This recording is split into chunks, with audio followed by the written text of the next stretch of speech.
born in Ghana, Africa. He's written for numerous journals. I was impressed. He sent me a huge packet of articles that have appeared all over the world. And as a matter of fact, right after we had lined him up as a speaker, I opened the San Francisco Chronicle one day, and there was a half-page article dealing with Africa and the economies of Africa and some of the critiques and the hypocrisies of the Western world concerning it. Dr. Ayittey is working on a book for the Cato Institute, which is tentatively called Africa Betrayed. I would like to introduce to you Dr. George Ayittey.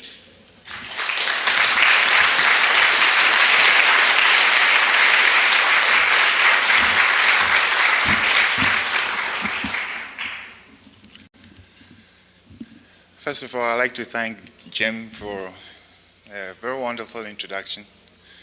And I'd also like to thank you for finding some time to come here and listen to me.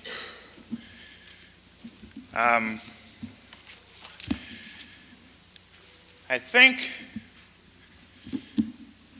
any casual observer of Africa will realize that things have gone so wrong in Africa. Let me give you a few statistics. 1985, for example, 2 million Africans perished needlessly from famine. Currently, Africa imports about 40% of its food. It used to be able to feed itself in the 1950s. Now, currently, more than 10 million African peasants have fled their countries. They are refugees.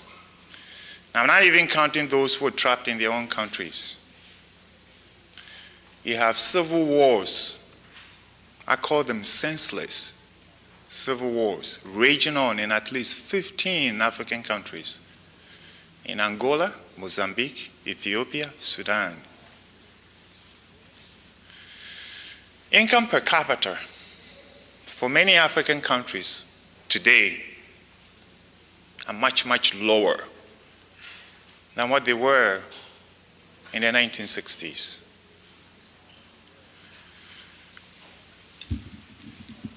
Now, why did things go so wrong in Africa? Now, if you ask the leaders and the elites of Africa or the intellectuals of Africa, they'll tell you that, it was the colonialists. It was American imperialism. It was the IMF. It was the International Monetary System, which was against Africa. For years and for decades, this is what we had. It got to a point where even the so-called backward and illiterate persons got fed up with it. And this is what they said. True, external factors have played a role in Africa's crisis. But by far, the most important factors were internal. It's now come to a time where Africa has to look at itself and the leaders have to look at themselves. And saying that the leaders have to look at themselves does not mean that you're holding brief for colonialism or for imperialism or for what.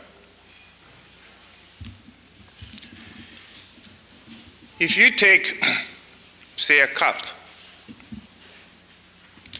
and the cup is full of holes, obviously that cup, common sense tells you that that cup is not going to hold water for a long time. No matter how much water you put in it, it's all going to drain away. And to the extent that you have internal leaks in Africa, this is very important, to the extent that you have internal leaks in Africa, no matter how much foreign aid you pour into the region, it's not going to be of any use. What do? Again, common sense suggests that as the first order of priority, you should plug those leaks Now, if you plug those leaks, then the little foreign exchange or foreign aid that comes in can stay. Now, what are the internal leaks? 1, incompetent leadership. 2, corruption. 3, misguided ideologies. 4, civil wars. Obviously, I cannot discuss all these internal factors. I'd like to pick one of them. And that one was the imposition of socialism in Africa. The socialism that we had in Africa was a very, very, very peculiar type of socialism. Now, this is how many African officials defined socialism. There was one minister in Kwame Nkrumah's cabinet in Ghana. When asked to define socialism, he said, socialism does not mean if you have made a lot of money, you cannot keep it. There was also another minister in Mugabe's government. He was asked to define socialism.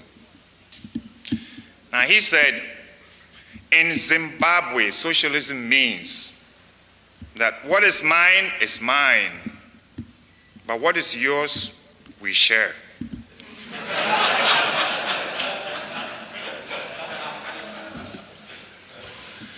Now, this is the peculiar kind of socialism that was imposed upon Africa. A peculiar type of socialism which allowed the head of state and a phalanx of kleptocrats to rape and plunder their state treasuries for deposit in Swiss bank accounts. Under Mobutuism, the president of Zaire, President Mobutu, has more than 8 billion in Swiss bank accounts. Now, his personal fortune alone can pay off the entire foreign debt of his country. And when Africans were starving in 1985, Mobutu, who himself boasted on 60 Minutes, CBS, 60 Minutes, did not lift a finger to help his own fellow African people. Why did so many African governments or leaders choose socialism?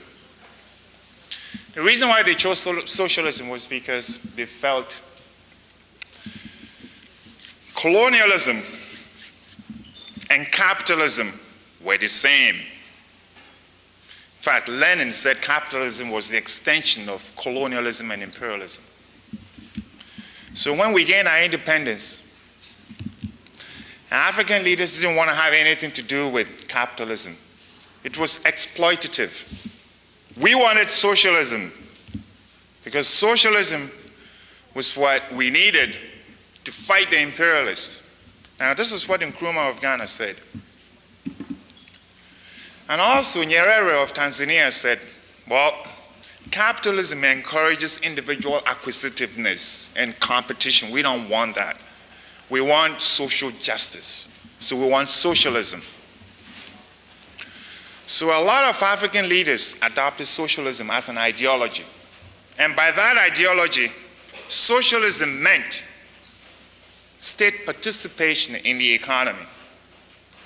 As a matter of fact, Nkrumah of Ghana said that under socialism, state participation in the economy was to be taken to a point of complete ownership of the economy by the government.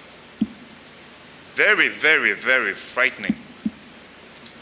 And accordingly, Nkrumah nationalized all foreign companies, set up state enterprises, imposed price controls, gagged the press.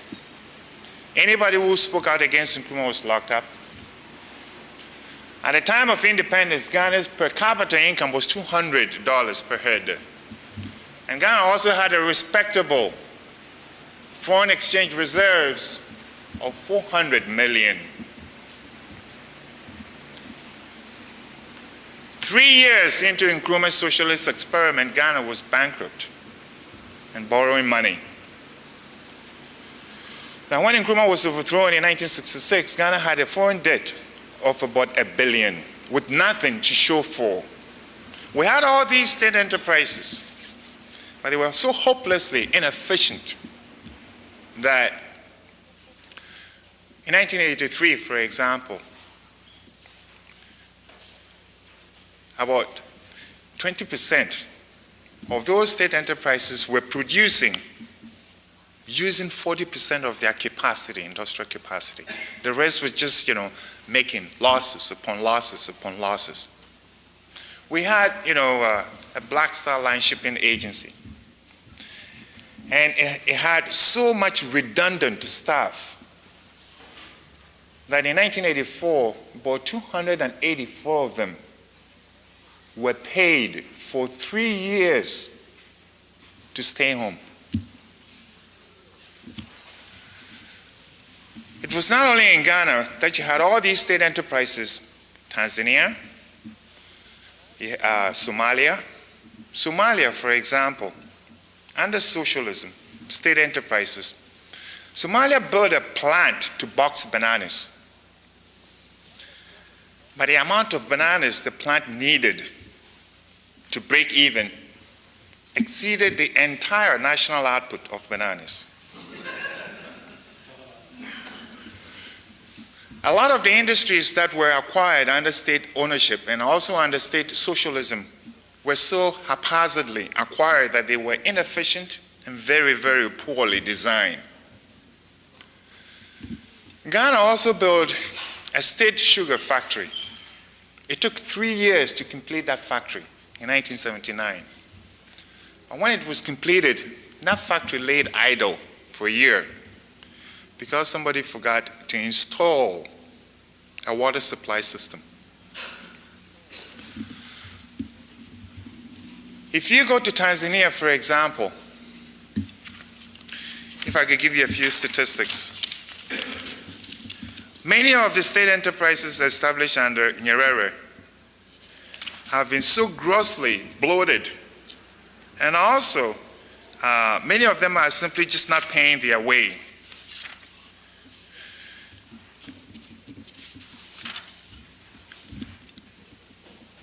Besides state enterprises, African governments also set up state farms to produce food for their people. Now, the state farms that Ghana set up were so inefficient that it could not even produce enough food to feed its own workers, let alone the nation. Now, the same experience also occurred in Tanzania, where under what was known as Operation Dodoma, many persons were uprooted and forcibly settled under some village community programs, which Nyerere called Injama. After that experiment in 1973, between 1974 and 1975, agricultural production plummeted. Tanzania used to be able to feed itself, but by 1983, it was importing close to a third of its food needs. There's no question, and I'm not going to bore you with giving you lots and lots of statistics. There's no question that the socialist experiment in Africa was a complete failure. Why did it fail in Africa? There were 4 reasons. 1,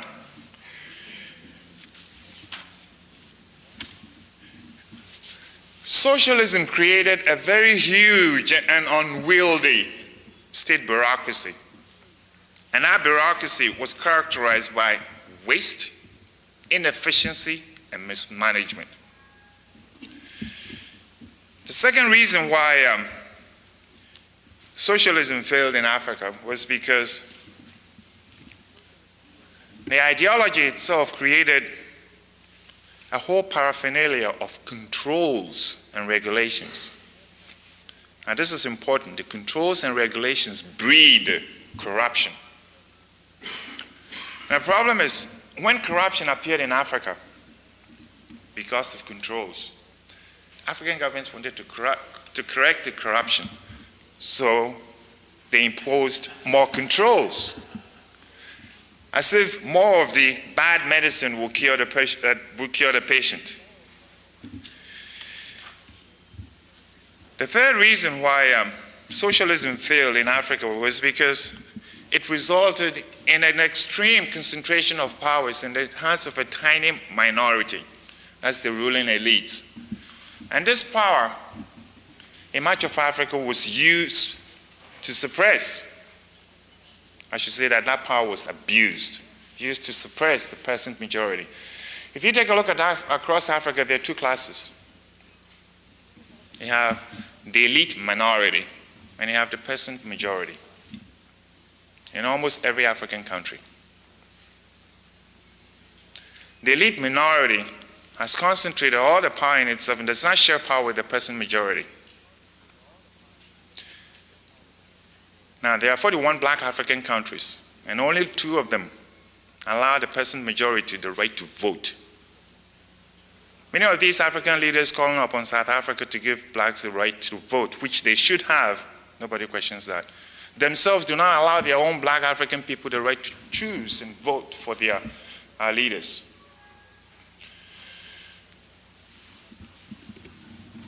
The fourth reason, and this is most important, why socialism failed in Africa is because the ideology itself is alien to indigenous African culture. Very important. That ideology is alien to indigenous African culture. In indigenous Africa, all the means of production, with the possible exception of land, is privately owned. The fishing canoes, the nets, the huts, the bows and arrows, they're owned by peasants. They're not owned by their chiefs. The peasants go about their economic activities on their own initiative, not at the behest of their chiefs.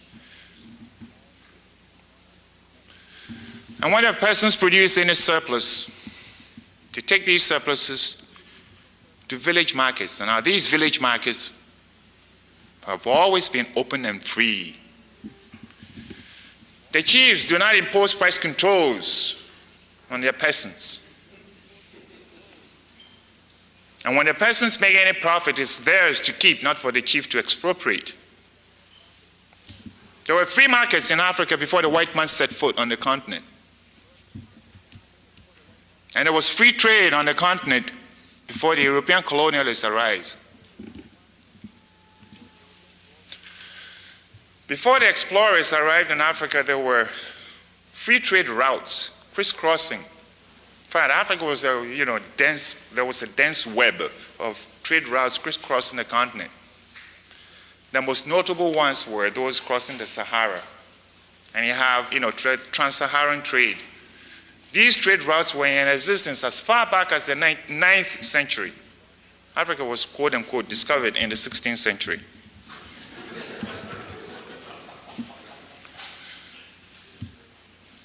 Along the southern termini of these free trade routes were such market towns as Timbuktu.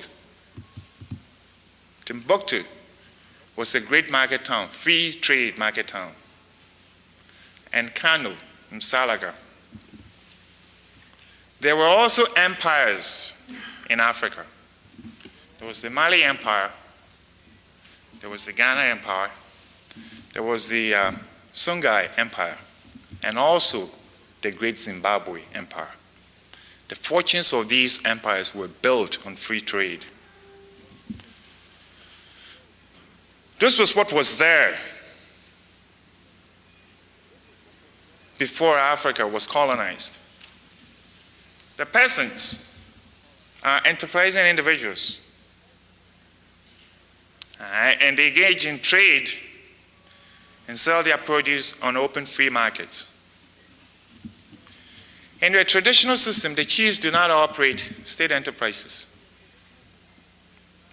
In the traditional system, the chiefs also do not lock up dissidents. In the traditional system also, The chiefs do not impose foreign ideologies on their peasants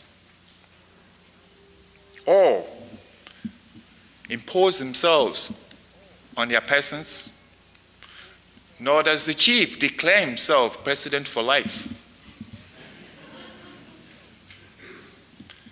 The chiefs are appointed. They do not appoint themselves. That's the difference. And when a chief does not rule according to the will of the people, he is thrown out. In the indigenous system of government, there was participatory democracy.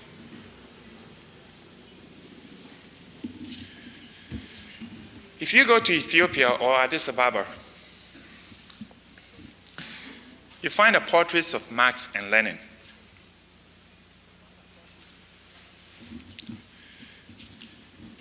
It says a lot.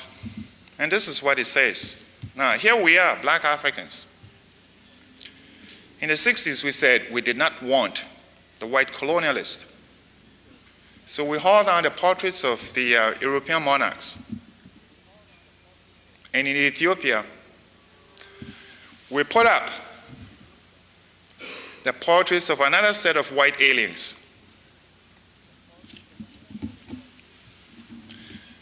The peasants look at this and they say that is basic stupidity, 101. I'd like to stop here, and if you have any questions, you can ask.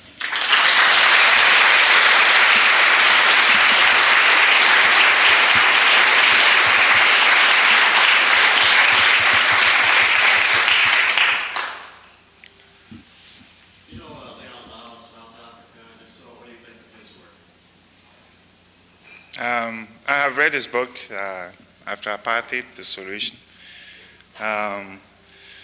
I think it is a very important step. As a matter of fact, I reviewed that book, and I could send people copies of the review if they are interested. What I like about that book is its emphasis on free markets. But there are a couple of things which I didn't like about the book, and what I didn't like about the book is that the model that he proposes for South Africa is the Swiss model. And in the book he says that even the Swiss model is much more appropriate for South Africa than for Switzerland itself. I didn't think that was necessary. Because you see, this is what we did after independence. When we gained our independence, we never sat down and used our brains to devise a system which is suitable to our own circumstances and conditions. We hopped from one foreign country to another and borrowed, copied foreign systems and planted them in Africa. They never worked. So when Leon Lau says that here's the Swiss model which is appropriate for South Africa, I sort of hesitate. We ought to be able to create our own system which will work in South Africa.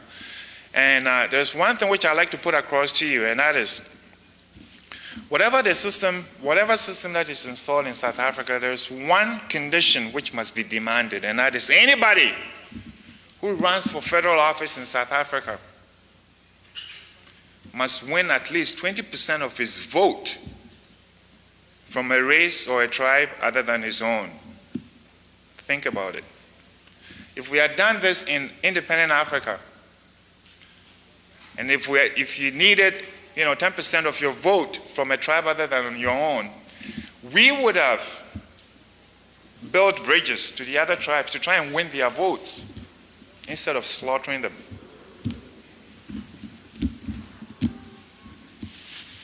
Are there certain Western schools of choice for the sons of the elite to go to learn how to be rulers, or do the Russians deliver? The sons of the elites to go to school?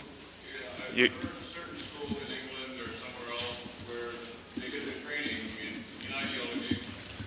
Well, most of the socialists got their training from the West, from Harvard and from the London School of Economics and from the Sorbonne. Yes. You mentioned two countries that do go off. What are they? Senegal and Botswana.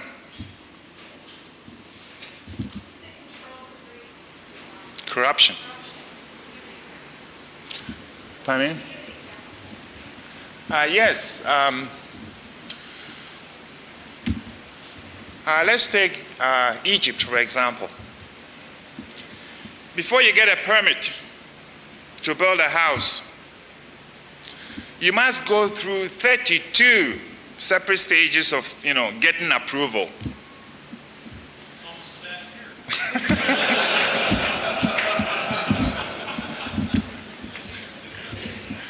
I think we should scale back governments.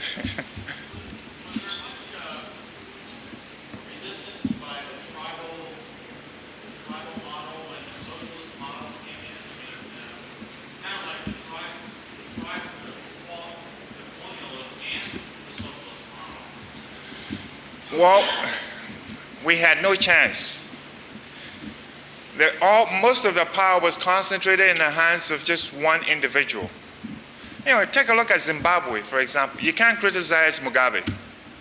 Now, here's a man who has set himself on a course of Marxist and Leninist path. Can't criticize him. Now, in all those African countries, there are 51 African countries, the freedom of expression exists in only 4 of them.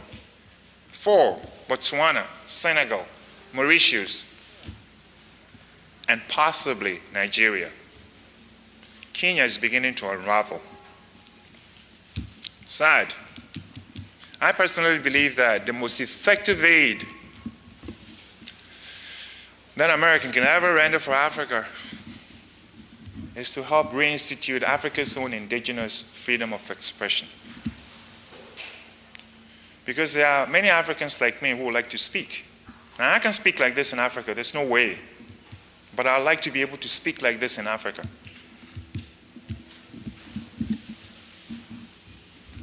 the problems of the current governments due to incompetence, or are they all corrupt? It's a combination of incompetence and corruption.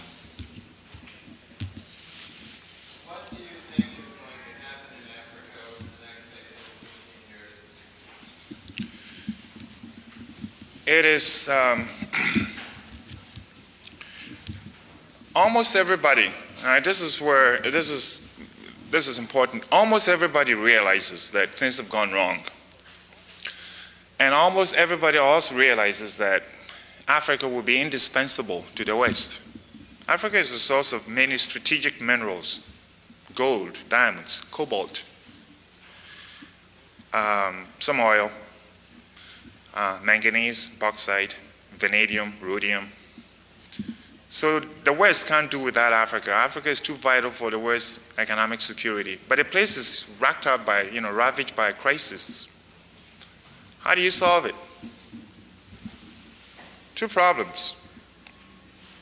1, the causes of the crisis have been both external and internal. Most of the African leaders, of course, would like to say that would like to put all the blame on the external factors. They don't want to look at the internal factors. Now, if the internal factors are important, then obviously we have to devise internal solutions for them. But we can't, because the freedom for us to do so doesn't exist. So what happens? There's Americans and the IMF and the World Bank, which draws up solutions and give these solutions to African leaders. But that wouldn't work, because there's only so much Americans and the IMF can do in Africa without being accused of interfering in the domestic affairs of our sovereign African nations. So what do we have to do? The solution lies in telling the Africans, all right, if you don't like our solutions, well, draw one up yourself. The real solution is for the Africans themselves to come up with their own solutions, but they can't because of autocratic, leaders.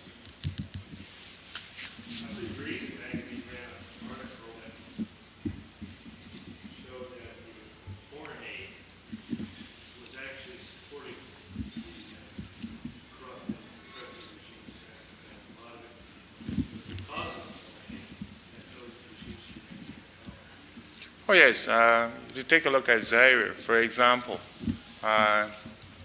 in Zaire, of every $1 that comes in as foreign aid, the officials take 20% off the top for their own personal cut. Foreign aid has, supported and has underwritten oppressive policies in Africa for a very, very, very long time. Take a look at Ethiopia, for example. What do you do in Ethiopia? Should Americans cut off foreign aid? Many would say, no, there are people starving in Ethiopia. We can't cut off foreign aid. We have to give them aid. We have to save the children. We have to save the Ethiopian people. But if you ship the foreign aid, where does that go? Mengistu insists that the foreign aid has to pass through the government. And in 1985, when millions of Ethiopians were starving, this man found the wherewithal to import $100 million worth of Scotch whiskey from London to celebrate the 10th anniversary of Soviet imperialism in Ethiopia. Nobody said anything.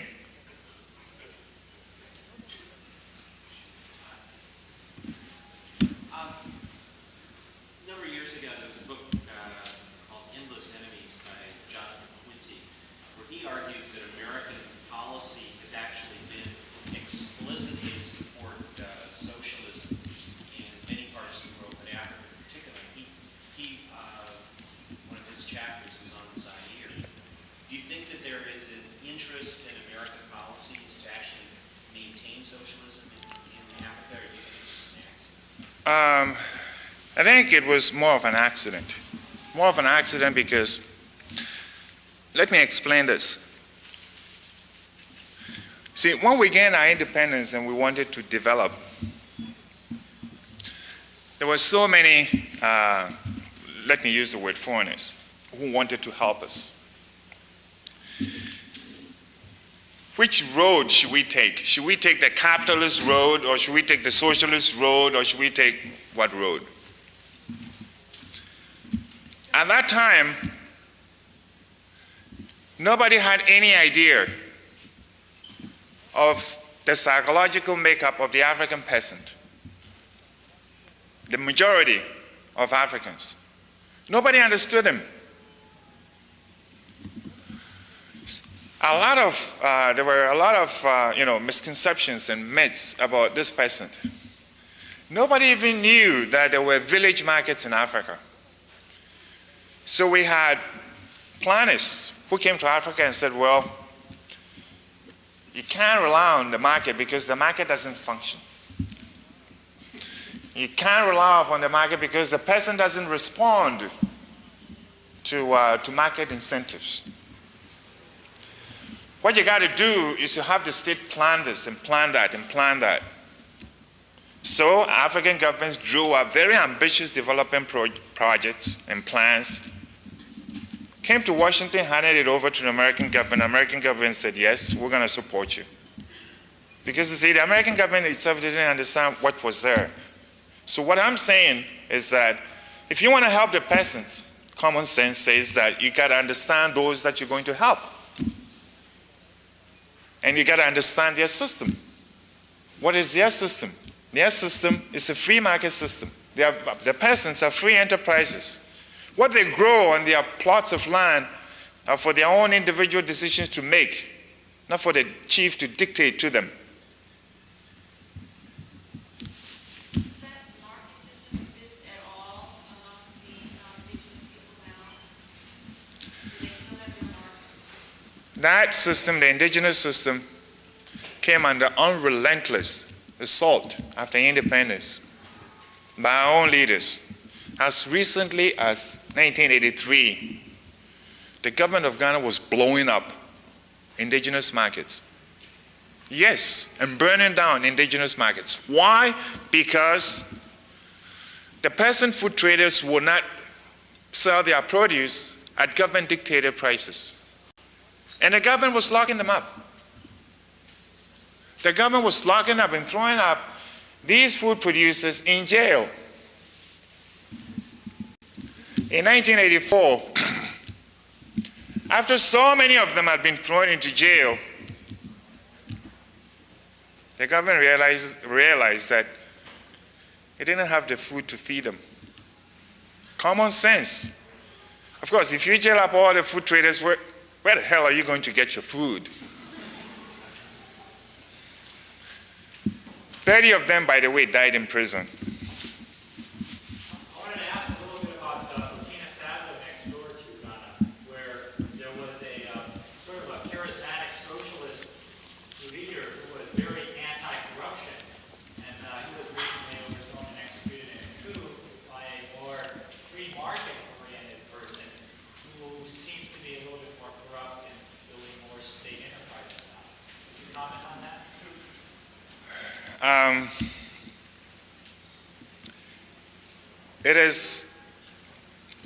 Both of those regimes are military.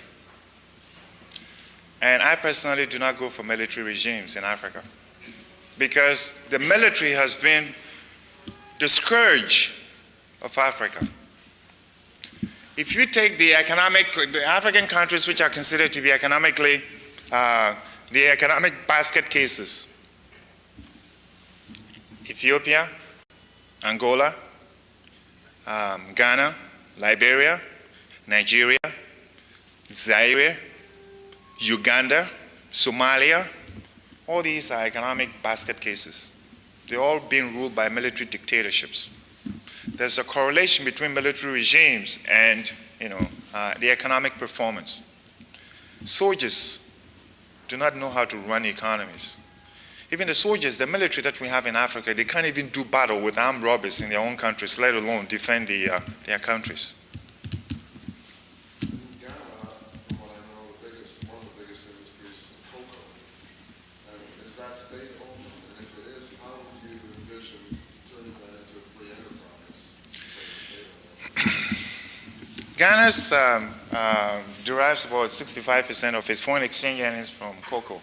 Now, cocoa is produced by individual peasant farmers. Now, listen to this.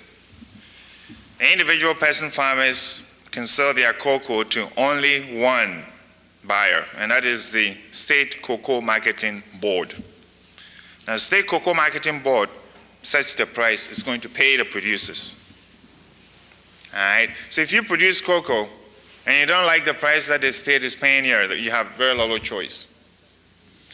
Now, the price that the government of Ghana pays the farmers is politically determined. It's not determined by market forces. In 1984, what the government was paying the farmers was about 20% of the world market price for cocoa. Of course, the peasants were no fools. They took their cocoa elsewhere where they could get a better price. They smuggled it, took their cocoa to Ivory Coast. Now, what did the government of Ghana do? The government of Ghana said, these smugglers are nation wreckers. They are economic saboteurs. If we catch the smugglers, we're going to shoot them by firing squad. 1985, the government of Ghana came to its senses and offered better prices to the farmers, and Cocoa Marketing Board was able to sell more cocoa to the world market. Yeah. Okay? You had mentioned that the indigenous population was basically free market, and you support the free market. This is a yes-then question. If the indigenous population had not supported the free market and instead had supported some form of socialism, would you still believe in the idea of the free market? Would you still prefer the free market? This is a philosophical question. I'm an economist, and I believe in the free market.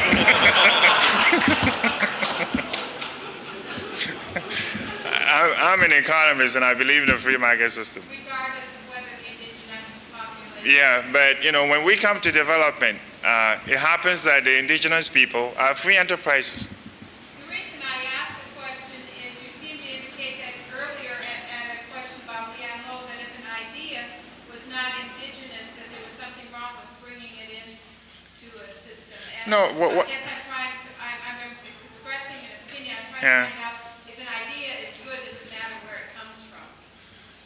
Well, the thing is, you know, you plant what is suitable to your own conditions. The fact that California grows apples does not mean that we should grow apples in Africa. The thing is, you know, we have a system which is part of our culture. It wasn't perfect. Our responsibility was to take that system and build upon it and improve upon it. What the African leaders wanted to do was, what they did was they went to China and Russia and so many other countries and borrowed systems and planted them there. They were alien and they didn't survive. So we wasted a lot of money, time, energy, and so forth. So what I'm saying that, let's go to the indigenous system. What is there is free enterprise.